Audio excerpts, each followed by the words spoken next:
சிக்கலான முறையிலே அங்கே எலும்புக்கூடுகள் காணப்படுகின்றன என்கிற ஒரு விடயம் பரவலாக பேசப்படுகிறது. மிக முக்கியமாக அங்கே கண்டெடுக்கப்பட்ட எலும்புகள் சீவப்பட்டு காணப்பட்ட ஒரு நிலை அங்கே இருக்கிறது என்கிற ஒரு விடயம் பேசப்படுகிறது. அதே நேரத்திலே துளையிடப்பட்டு காணப்படுகின்றன என்கிற ஒரு சில தகவல்களையும் அறிய முடிந்தது. சில எலும்புகள் சரியாக மரம் அறியப்படும் போது அந்த உடைவுகள் இல்லாமல் நேராக இருக்கும், அவ்வாறு வெட்டப்பட்டதாக கருதப்படுகிறது. தடயவியல் அகழ்வாய்வு பகுதி 2 இப்படியான அந்த எலும்புக்கூடுகள் மீட்கப்படுவது என்பது ஒருவேளை அது வைத்தியசாலையினுடைய கழிவுகள் கொட்டப்பட்டு அங்கே சத்திர சிகிச்சைகள் மேற்கொள்ளப்படுகிற போது கொட்டப்பட்ட பகுதியாக இருக்கலாம் என்கிற ஒரு கதை தெற்கிலே பரப்பி விடப்படுகிறது.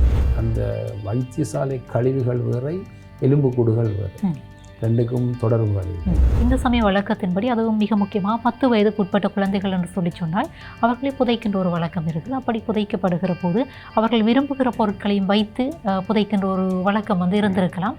இப்படியெல்லாம் தெற்கிலே சில கதைகள் உலவுகின்றன. சில எலும்புக்கூடுகள் நேர் சீராக ஒழுங்காக அந்த முறைப்படி பக்கங்கள் எந்த பக்கங்களில் தலை வைத்து கால் வைத்து தாக்குற அந்த முறைகளை மீறி அந்த சாதாரண நெறிமுறைகளை பின்பற்றாமல் புதைக்கப்பட்டிருப்பதை காண்கிறோம்.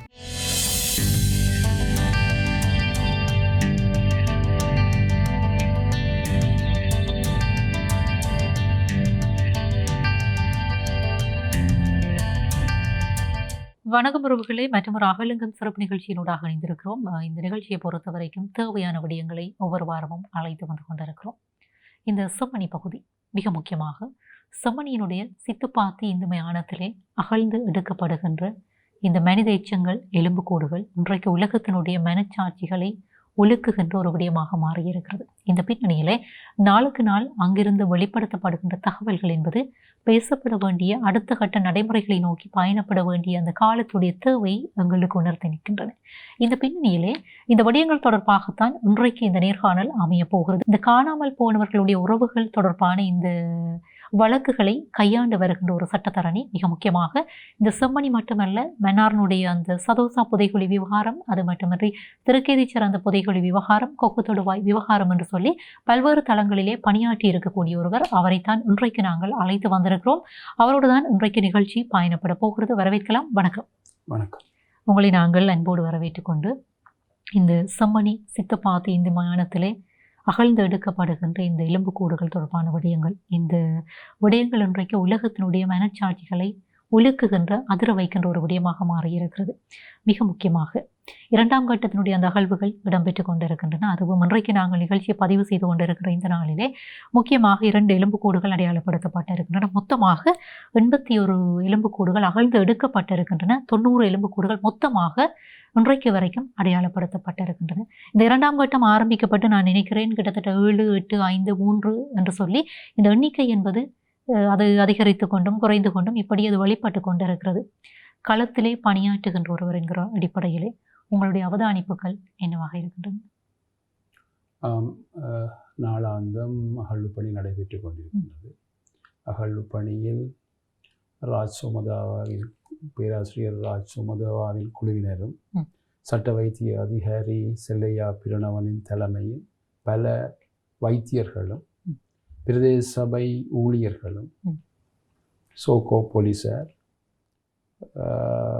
மற்றது சட்டத்தரணிகள் காணா போன அலுவலகம் போன்றவர்களினூடாக நீதவான் ஏஇ ஆனந்தராஜா அவர்களின் வழிகாட்டலுக்கு இந்த அகழ்வு பணி மேற்பார்வைகள் இந்த அகழ்வு பணி நடைபெற்று கொண்டிருக்கின்றது.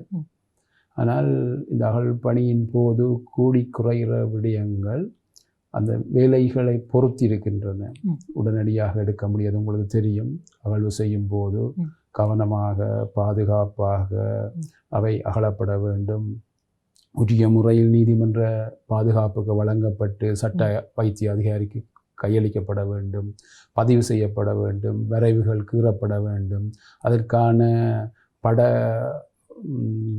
படங்கள் எடுக்கப்பட வேண்டும் போன்ற விடயங்களில் காலநிலை அதற்கான பிற காரணங்களால் சில நேரம் கூடலாம் குறையலாம். அந்த அடிப்படையில், அதாவது ஒரு இடத்தில் ஒரு மனித எச்சங்களை கண்டுபிடிக்கும் போது அவை முழுமையாக ஒரு மனித ஓட்டு தொகுதியாக அடையாளப்படுத்தப்பட்டு அது கடல் மட்டத்திலிருந்து எவ்வளவு அடி ஆழத்தில் புதைக்கப்பட்டிருக்கின்ற என்றும் குறிப்பிடப்பட்ட அந்த 10 மீட்டர் 12 மீட்டர் சதுர அடியில் எங்கே காணப்படுகின்ற போன்ற விவரங்களால் பேராசிரியர் ராசோமோதோவாவினால் வரையப்பட்டு சட்ட வைத்திய அதிகாரிகளினால் அகலப்பட்டு அது பொது செய்யப்பட்டு நீதிமன்ற கட்டுக்காவலில் வழங்கப்படும். அதே நேரம் அப்படி அகலப்படும் போது எலும்புகள் தவிர்ந்த பிற பொருட்கள் எடுக்கப்படும் போதும் அது பாதுகாப்பாக இலக்கங்களிடப்பட்டு நீதிமன்ற பாதுகாப்பில் நீதிமன்ற உத்தியோகத்திடம் கையளிக்கப்படும். அதனை பேராசிரியர்களின் பேராசிரியர் ராசோமோதோவின் குழுவினர் அதற்கான அடையாளங்களை இட்டு வழங்கப்படும். உதாரணமாக உங்களுக்கு தெரியும், சப்பாத்துக்களாக இருக்கலாம், பொம்மைகளாக இருக்கலாம், ஆடைகளாக இருக்கலாம், அது போன்ற பிற பொருட்கள் அந்த பகுதியில் அந்த எலும்போடு ஒத்து காணப்படுகின்ற பொருட்கள் அந்த எலும்போடு அடையாளப்படுத்தப்பட்டு நீதிமன்ற கட்டுக்காவலில் வைக்கப்படுகின்றன. இவைகள் ஆராய்ச்சியின் போது எந்த காலப்பகுதிக்கு ஒத்தவை என்பதை கண்டுபிடிக்கக்கூடியதாக இருக்கும்.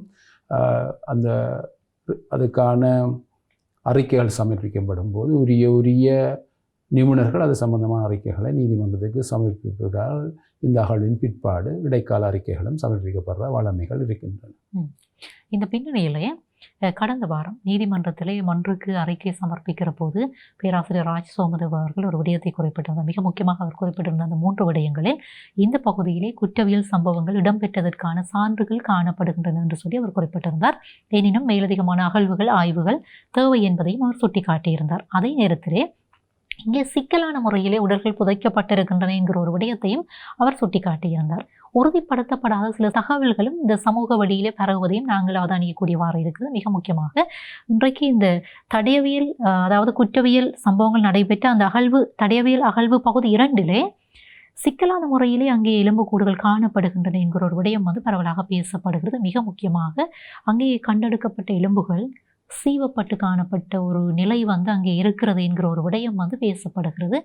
அதே நேரத்திலே துளையிடப்பட்டு காணப்படுகின்றன என்கிற ஒரு சில தகவல்களையும் அறிய முடிந்தது. உண்மையிலே அப்படி காணப்பட்டதா? எப்படியான எலும்புக்கூடுகள் அங்கே மீட்கப்பட்டன? நீங்கள் சொன்னது போன்று இது ஒரு குற்ற பிரதேசமாக பிரகடனப்படுத்தப்பட்டிருக்கின்றது. நீதிமன்றத்தினால் இது ஒரு மனித புதைகுழியாக சொல்லப்பட்டிருக்கின்றது. காரணம், இது ஒரு இந்து மயானமாக இருக்கின்ற போதும் இந்துக்கள் அதற்கு அவர்களுடைய அடக்கத்தை தகனம் செய்வதாகத்தான் கொண்டிருக்கின்றார்கள். ஆகவே அங்கே புதைத்தல் என்ற விடயங்கள் நடைமுறையில் இல்லை.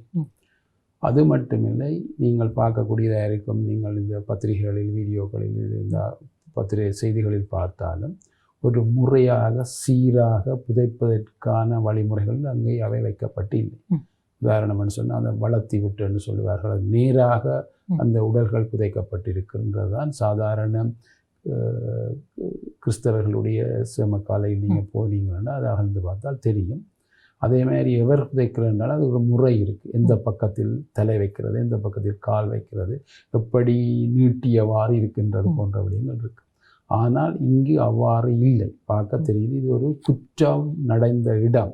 அவர்கள் போடப்பட்ட முறை, உதாரணத்துக்கு ஒருவருடைய தலையிலிருந்து இடுப்பு மட்டும் ஒரு கிடங்கை வெட்டி போட்டு இந்த கால் நீளத்துக்கு வெட்ட முடியாமல் இந்த காலை மடித்து போட்டு தாக்குற விடயங்கள் இருக்குது.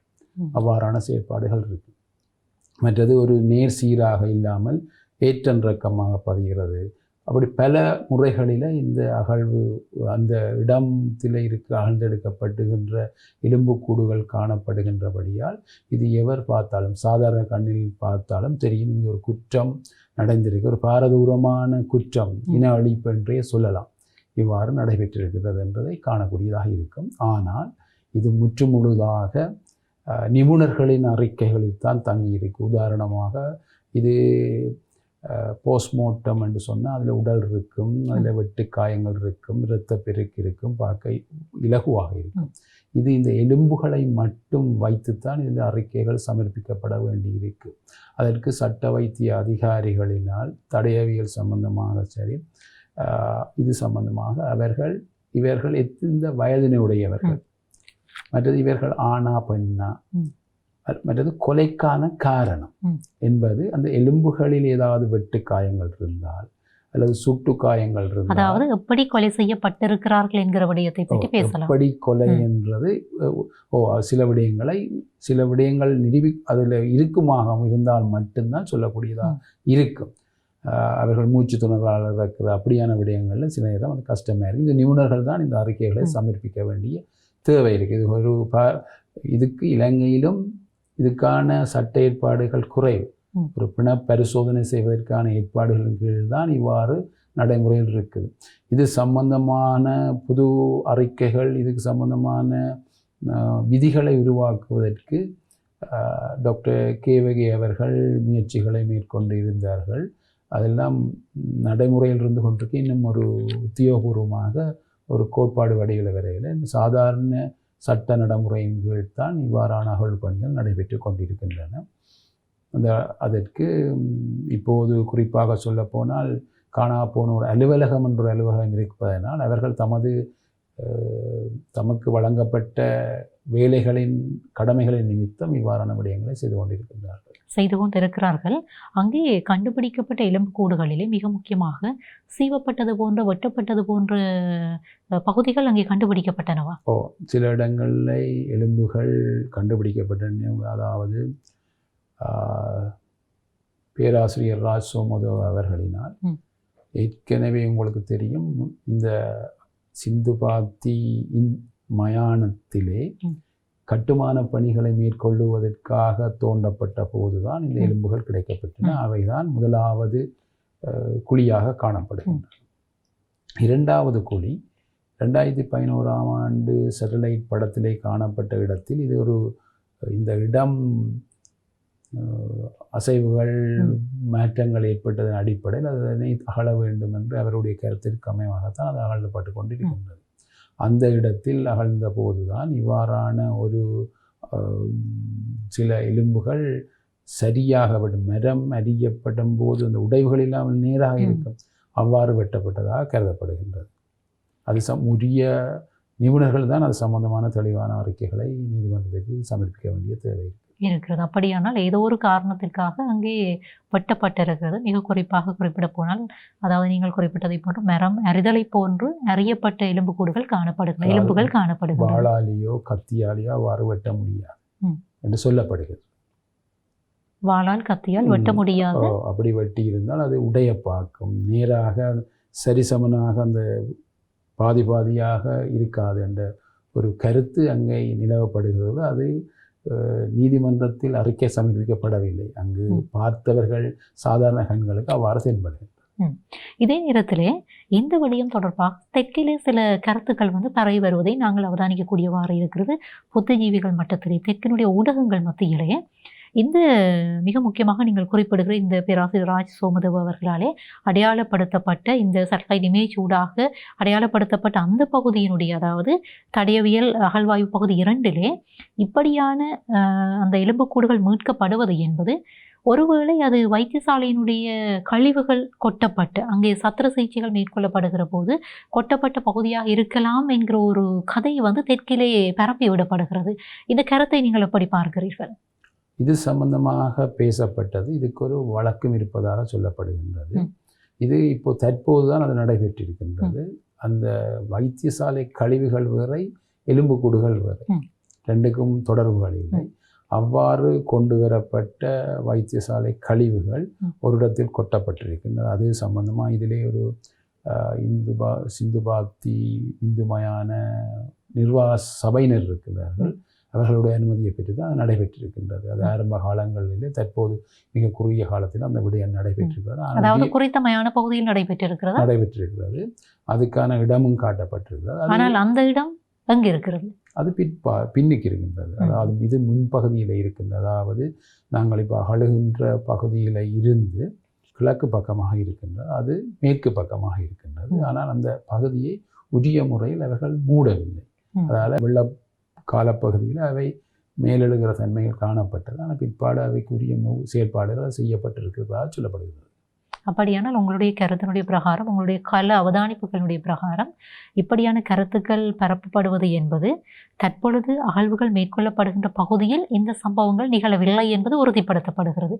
அந்த கருத்து முற்றுமுழுதாக நிராகரிக்கப்பட வேண்டிய கருத்தாக இருக்கிறது. சரி, இது இப்படி இருக்க இன்னும் ஒரு விடயமும் பேசப்படுகிறது. இது ஒரு மயான பகுதி. மயானம் என்று சொல்லுகிற போது அங்கே சில வேளைகளில் புதைத்தல்கள் இடம்பெற்றிருக்கலாம் என்கிற ஒரு கருத்து நிலைப்பாடு வந்து இருக்கிறது. அதற்கு நீங்கள் ஒரு கருத்தை குறிப்பிட்டீர்கள். பொதுவாக இந்து மக்களை பொறுத்த வரைக்கும் அப்படி புதைக்கப்படுகின்ற ஒரு நிலைமை எங்களிடத்தில் இல்லை. ஆனால் இன்னும் ஒரு கருத்தும் நிலவுகிறது. குழந்தைகள் இறக்கிற போது இந்த சமய வழக்கத்தின்படி, அதுவும் மிக முக்கியமாக 10 வயதுக்கு உட்பட்ட குழந்தைகள் என்று சொல்லி சொன்னால் அவர்களை புதைக்கின்ற ஒரு வழக்கம் இருக்குது. அப்படி புதைக்கப்படுகிற போது அவர்கள் விரும்புகிற பொருட்களையும் வைத்து புதைக்கின்ற ஒரு வழக்கம் வந்து இருந்திருக்கலாம். இப்படியெல்லாம் தெற்கிலே சில கதைகள் வந்து உலவுகின்றன. இந்த இடத்துல நாங்கள் கேட்க வேண்டிய ஒரு கேள்வி இருக்கிறது. ஒரு குழந்தையோ அல்லது ஒரு மனிதனோ புதைக்கப்படுகிற போது எங்களுடைய வழக்கத்தின்படி அந்த உரிய முறையிலே ஆடைகள் அணிவித்து உரிய முறையில் தான் அந்த சம்பவங்கள் வந்து இடம்பெறும். அப்படி பார்க்கிற போது இங்கே கண்டெடுக்கப்பட்டிருக்கின்ற இந்த சிறியவர்களுடையது என்று சொல்லப்படுகிற எலும்புக்கூடுகள், அவற்றோடு கண்டுபிடிக்கப்பட்ட அந்த புலங்கு பொருட்கள், இவை தொடர்பான உங்களுடைய புரிதல் என்னவாக இருக்கு? அந்த கள அவதானிப்பு என்பது எப்படி இருக்கிறது? நான் குறிப்பிட்ட இந்த தெற்கினுடைய கருத்தோடு ஒப்பிட்டு பார்க்கிற போது அந்த இந்து மயான அங்கத்தவரிடம் அனுமதியை பெற்றுத்தான் அவ்வாறு நடைபெறுகின்றது. அவர்களிடம் அது விசாரிக்கப்படும் போது குறிப்பிட்ட ஒரு பகுதியை காட்டி இவற்றுக்குள் தான் அவை புதைக்கப்படுகின்றதாகவும், அவ்வாறான பதிவுகள் சில குறைவாக காணப்படுகிறது தான் காண்கிறோம். ஒரு 4-5 அவ்வாறான தாக்கப்பட்டதாக புதைக்கப்பட்டதாக சொல்லப்படுகிறது. ஆனால் நீங்கள் பார்த்தீர்கள் என்று சொன்னால் அது சில எலும்புக்கூடுகள் நேர் சீராக ஒழுங்காக அந்த முறைப்படி பக்கங்கள் எந்த பக்கங்களில் தலை வைத்து கால் வைத்து தாக்குற அந்த முறைகளை மீறி அந்த சாதாரண நெறிமுறைகளை பின்பற்றாமல் புதைக்கப்பட்டிருக்கிறதை காண்கிறோம். அதனால் தான் அது குற்ற பிரதேசம், சந்தேகத்துக்கிடமான பிரதேசமாக நீதிமன்றமும் சரி அதற்கான நிபுணர்களும் சரி அறிக்கைகளை சமர்ப்பித்திருக்கின்றார்கள். இந்த இடத்துல இன்னொரு விடயத்தையும் நாங்கள் சுட்டிக்காட்டலாம். பிமல் வீரவன்ச போன்ற அரசியல் தலைவர்கள் அவர்கள் சில இனவாத கருத்துக்களை தெற்கிலே பரப்பிக் கொண்டு வருகிறார்கள். இது எப்படி தமிழ் மக்களுடையதாக மட்டும்தான் இருக்க முடியுமா? ஏன் இராணுவத்தினர் இருக்க முடியாது? இப்படியெல்லாம் சில கேள்விகளை அவர் ஒரு சிந்திக்காத தன்மையிலே அங்கே வெளிப்படுத்தியிருந்தார். ஆனால் அதற்கெல்லாம் பதிலாக இராணுவத்திலே குழந்தைகள் இருந்தார்களா, அல்லது யுத்தத்தின் போது அவர்களுடைய குழந்தைகள் இங்கே கொடுத்து வரப்பட்டார்கள் அல்லது கொண்டு வரப்பட்டார்கள் என்கிற கேள்வியை நாங்கள் கேட்கலாம். ஆகவே இது உண்மையிலே ஒரு குற்றவியல் சம்பவங்கள் இடம்பெற்ற பகுதிதான் என்பதற்கு பல்வேறு ஆதாரங்கள் வெளிப்படுத்தப்படுகின்றன. நீங்கள் குறிப்பிட்டதை போன்று உரிய ஆய்வுகளின்படி நீதிமன்றத்திலே வழக்கு இருக்கிறது. ஆகவே இவையெல்லாம் உரிய பதில்களை மக்களிடத்திலே கொண்டு சேர்க்க வேண்டும் என்பதுதான் எங்களுடைய விருப்பமாகவும் இருக்குது. இந்த பின்னணியிலே இன்னும் ஒரு கேள்வியும் கேட்கப்படுகிறது. முற்றுமுழுதாக நான் இந்த நேர்காணலை நிகழ்த்துகிற போது உங்களிடத்திலே இந்த தெற்கிலே உலவுகின்ற சில வதந்திகளை வைத்துதான் நான் இந்த விடயங்கள் உங்களிடத்திலே வினவுகிறேன் என்றால் அதற்கான பதில்களை கொடுக்க வேண்டிய பொறுப்பும் கடமையும் எங்களுக்கு இருக்கிறது. முக்கியமாக இன்னும் ஒரு விடயம் பேசப்படுகிறது. சரி, இன்றைக்கு வரைக்கும் இத்தனை உடலங்கள் வந்து, அதாவது மனித எச்சங்கள் வந்து கண்டுபிடிக்கப்பட்டிருக்கின்றன. குழந்தைகளும் அங்கே கண்டுபிடிக்கப்பட்டிருக்கிறார்கள். அவர்களுடைய அந்த எச்சங்களும் கண்டுபிடிக்கப்பட்டிருக்கின்றன. அப்படியானால் இந்த காணாமல் போனவர்களுடைய உறவுகள் இதுவரைக்கும் யாராவது ஏன் இது எங்களுடைய உறவாக இருக்கலாம் அல்லது எங்களுடைய குடும்பமாக இருக்கலாம் என்று சொல்லி இந்த செம்மணி விவகாரத்திலே இந்த அடையாளம் கோருகின்ற முயற்சியிலே முன் வந்திருக்கிறார்களா? அப்படி ஏன் வரவில்லை என்கிற ஒரு கேள்வி வந்து எழுப்பப்படுகிறது. இந்த காணாமல் போனவர்களுடைய உறவினர்கள் சார்பான இந்த வழக்குகளை கையாளுகின்ற ஒரு சட்டத்தரணி என்கிற ஒரு அடிப்படையிலே நீங்கள் இந்த கருத்தை எப்படி பார்க்கிறீர்கள்? உண்மையிலே கள நிலவரம் அப்படி இருக்கிறது. உங்களுக்கு தெரியும், யுத்தம் முடிஞ்ச 2009ஆம் ஆண்டு இந்த அம்மாக்கள் தங்களோட உறவுகளை தேடி போராடி கொண்டிருக்கின்றார்கள். வீதியில் இருந்து கொண்டுதான் உலகாலம் இருந்து கொண்டிருக்கின்றார்கள். அதே இடத்தில் இந்த நீதிமன்றங்களிலும் பலர் தங்களுடைய சத்திய கடுதாசியை தாக்கல் செய்திருக்கிறார்கள். எங்களுடைய உறவுகளாக இருக்கலாம் என்ற அடிப்படையில் முன் வந்திருக்கின்றார்கள். செம்மணி விவகாரத்திலும் சில சத்திய கடுதாசிகள் தாக்கல் செய்யப்பட்டிருக்கின்றன. அதனை வைத்துக் கொண்டுதான் சட்டத்தரணிகள் நீதிமன்றத்தில் தோன்றுகிறார்கள். அதே நேரம் அந்த செம்மணி பிரதேசத்தில், செம்மணி என்றதை விட அரியாலை, யாழ் மாவட்டம் என்ற பிரதேசங்களில் பலர் காணா போனோர் விவரங்கள் இருக்குது. காணா போனோர் அலுவலகத்திலும் 2000க்கும் மேற்பட்டவர்கள் காணா போனவர்களின் பதிவுகள் இருக்குது. அதே நேரம் நாங்கள் இப்போது பேசப்படுகின்ற இந்த பிரதேசத்திலும் குறிப்பாக அந்த காலப்பகுதியில் 1998ஆம் ஆண்டு நடந்த சம்பவத்தோடு பேசப்படும் போதும் அதிலேயும் 600 சொச்சம் பேர் தங்களுடைய உறவுகளை இழந்திருப்பதாக சொல்லப்படுகின்ற விவரங்களும் இருக்குது. ஆனால் இவை அனைத்தும் பரிசோதனையின் பிற்பாடு இந்த வழக்குகளில் இருந்து நாங்கள் தோண்டி எடுக்கின்ற எண்பு கூட்டு தொகுதிகளோடு உரிய நபர்களுடைய டிஎன்ஏ பரிசோதனையின் மூலம்தான் நாங்கள் இவர்கள் உறவுகள் இதில் இருக்கலாம் என்பதை முடிவு செய்யக்கூடியதாக இருக்கும். அது ஒரு கொஞ்சம் காலம் அது சம்பந்தமான இதுகள் நடவடிக்கைக்கு தேவைப்படக்கூடியதாக இருக்கும். அதற்கு உரிய நடவடிக்கைகளை காணாமல் அலுவலகமும் அரசும் செய்ய வேண்டிய தேவை இருக்கின்றது. இதே நேரத்திலே நீங்கள் குறிப்பிட்டிருக்கக்கூடிய இந்த விடயம் ஒப்பீட்டளவிலே அவர்கள் முன்வருவது என்பது உண்மையிலே வரவேற்கத்தக்க விடயம். ஆனால் அவர்களுடைய அந்த உளவியல் நிலைமைகளையும் நாங்கள் புரிந்து கொள்ள வேண்டும். ஆனால் இந்த முன்வருகின்ற தன்மை என்பது குறைவாக இருக்கிறது ஒப்பீட்டளவில். ஏனென்றால் காணாமல் ஆக்கப்பட்டவர்களுடைய எண்ணிக்கை என்பது அதிகமாக இருக்கிறது. ஆனால் முன்வருகின்றவர்களுடைய எண்ணிக்கை என்பது மிக குறைவாக இருக்கிறது. என்ன காரணம்? இது நல்ல ஒரு விஷயம். அந்த இறப்புகள் நடந்து எத்தனையோ வருடங்கள் தாண்டி விட்டது. பல வருடங்கள் கடந்து வந்து விட்டோம். அதிலும் குறிப்பாக உடன் உறவுகள் என்பவர்கள், இந்த காணா போனவர்களை தேடிக்கொண்டிருக்கின்ற உறவுகள், பெற்றார்களாக இருக்கலாம், அம்மாக்களாக இருக்கலாம், இறந்து கொண்டு போகின்றார்கள். அதற்கான ஆவணங்களும் இல்லாமல் போய்கொண்டிருக்கின்றது. இருந்த ஆவணங்களையும் அவர்கள் துளைத்து கொண்டு போகின்றார்கள். இவ்வாறு வரும்போது அவர்கள் இந்த இறப்பாலை இனி அடுத்து வரும் உறவுகள் தங்களுடைய குடும்பங்கள், வேலைப்பளு, வாழ்க்கையின் ஓட்டங்களில் ஈடுபட்டு கொண்டிருப்பதனால இறந்தவர்களையும் அந்த தங்கண்ட காணாப்போன உறவுகளை தேடுவதற்கான முயற்சியை கைவிடுகிறார்கள், குறைத்து கொள்கிறார்கள். அது மட்டுமல்ல, அவ்வாறு நாங்கள் உறவுகளை தேட போகும்போது இருக்கின்ற உறவுகளுக்கு பாதிப்பு வரக்கூடாது என்ற அடிப்படையில் போனவர் போகட்டும், இருக்கிறவர்களை பார்த்து கொள்வோம் என்று இருக்கின்றவர்களும் பாதுகாப்பு பிரச்சனைகளாக இருக்கலாம். அதை விட அவன் எங்கேயோ இருக்கிறான் என்று நம்பி நாங்கள் வாழ்ந்து கொண்டு போவோம் என்ற கரிசனையில் இருக்கின்ற குடும்பங்களும் இருக்கின்றது. மற்றும்படி இந்த கெடுபிடிகள், இந்த விசாரணைகள், இவற்றுக்கு போய் அதனை சந்திக்கின்ற மனதைரியமும் பொருளாதார பலமும் இல்லாத மக்களும் நலிவடைந்தவர்களும் பலர் காணப்படுகின்றனர். இவ்வாறான நிலைமைகளிலே அவர்கள் முன்னுக்கு வர்றது குறைவாக இருக்கலாம். ஆனால் போராட்டங்களும் ஆங்காங்கே நடைபெற்று கொண்டுதான் இருக்கின்றது. குற்றப்புலனாய்வு திணைக்களத்திடம் இந்த விடயங்கள் கையளிக்கப்பட்டிருக்கின்றன என்கிற அந்த செய்தி வெளிவந்த பிற்பாடு மக்களிடத்தில் ஒரு பயம் தொட்டி கொண்டிருக்கிறது. இந்த விடயம் தொடர்பாக உரையாடுவதற்கும் இந்த விடயங்களை முன்னெடுத்து செல்வதற்கும் ஒரு பயம் தொட்டி கொண்டிருக்கிறது. நாங்கள் விசாரணைகளுக்கு ஒரு நீதி கேட்க வேண்டும் என்றால் நாங்கள் ஒரு இலங்கை பிரஜைகளாக இருப்போம், நெற்பிரஜைகளாக இருப்போம் என்று சொன்னால் நாங்கள் அதற்கு முகம் கொடுத்துத்தான் அதற்கான உண்மையை பெற்றுக்கொள்ளணும். அதுக்காண்டி போராட வேண்டிய தேவை இருக்குது. அந்த பிள்ளையை சுற்றி இருக்கலாம் என்று சந்தேகிக்கப்படுகின்ற அந்த துணி கிட்டத்தட்ட 95-96 ஆண்டு காலப்பகுதி என்றால் இத்தனை வருடங்களிலே சற்று உக்கி இருக்கக்கூடிய நிலைமை காணப்படும். ஃபீலிங் போர்டில் உள்ள ஏதாவது எழுத்துக்கள், ஏதாவது நிறுவனங்களின் பெயர்கள் எதுவும் இருந்து என்று சொன்னால் அதை வைத்துக்கொண்டு நாங்கள் சில வருடங்களை கணிக்கக்கூடியதாக இருக்கும்.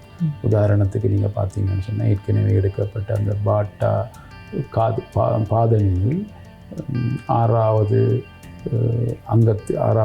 சைஸ் அளவுடைய பாதணிக்கு 39.90% என்று சொல்லி போடப்பட்டிருக்கு.